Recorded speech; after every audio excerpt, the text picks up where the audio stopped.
My husband finally thinks about me 3 years after my death. The reason? His childhood sweetheart's leukemia has relapsed, and she needs another bone marrow transplant. He comes to my place, wanting to make me sign a donor agreement. However, he finds that the place has long been vacated. He asks a neighbor about it. Are you talking about Kristen? She's long dead. I heard it was because someone dragged her away for a bone marrow donation when she was already sick. She died a few days after returning home. My husband refuses to believe that. He thinks my neighbor and I have conspired to lie to him. He says impatiently, if you see her, tell her I won't pay the medical bills for that child she's been raising if she doesn't come to see me in 3 days. My neighbor shakes her head when she sees how stubborn my husband is. She mutters, the poor child has already starved to death, though. By the 3rd year after my death, my son and I were still wandering ghosts. Because of our deep ties to this world, we couldn't pass on from here. Meanwhile, my husband, Samuel Hoffman, had clawed his way up from the bottom of society. He had transformed into the most up-and-coming new star in the business world. I had betrayed him without hesitation during his most desperate times.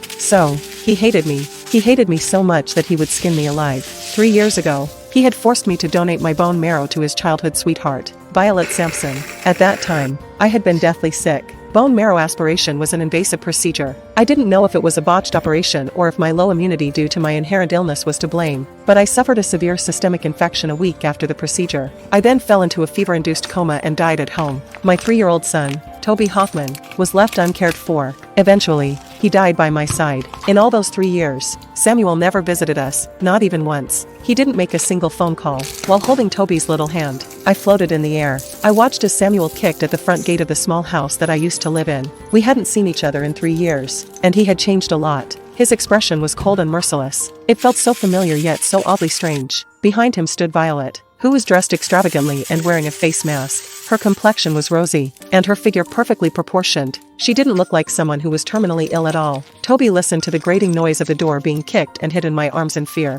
He looked up at me. His bright eyes were filled with a mix of excitement and fear. Mommy, has Daddy finally remembered us? He hasn't come to see us for such a long time. But he seems angry. Did I upset him? And who is that lady standing there? Toby asked a series of questions. I patted his head softly. My heart ached like a knife had cut through it. My throat felt constricted, and I couldn't utter a word. Kristen, get out here right now. Stop playing dead inside. Samuel shouted hoarsely into the courtyard. The commotion startled Jessie Vance, who lived next door. She stepped out of her yard and asked Samuel, young man, who are you looking for? No one has lived here for a long time. Samuel composed himself and asked, didn't Kristen live here? Has she moved away? Jessie's eyes dimmed as she sighed. Are you talking about Kristen Zucker? That poor young woman died 3 years ago. Samuel froze for a moment. Jessie continued. I heard that she was forced to donate her bone marrow when she was very ill. She passed away a few days after coming back. It was truly tragic.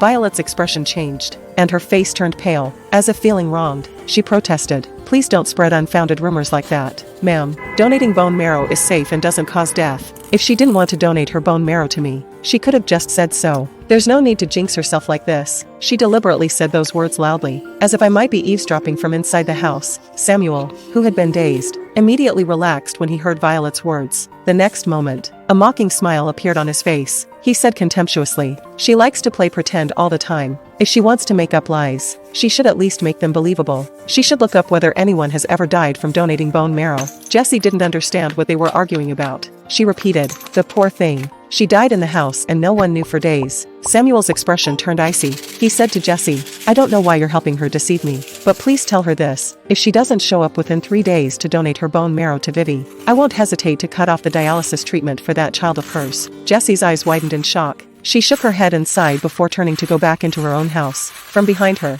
Samuel warned coldly, remember that I'm giving her only 3 days. If she doesn't show up, I won't pay her a single cent of living expenses this month. She'll watch as that little kid dies in front of her, with her back turned. Jessie's eyes reddened as she muttered to herself, that poor child. He already starved to death a long time ago. If only I had gone to check.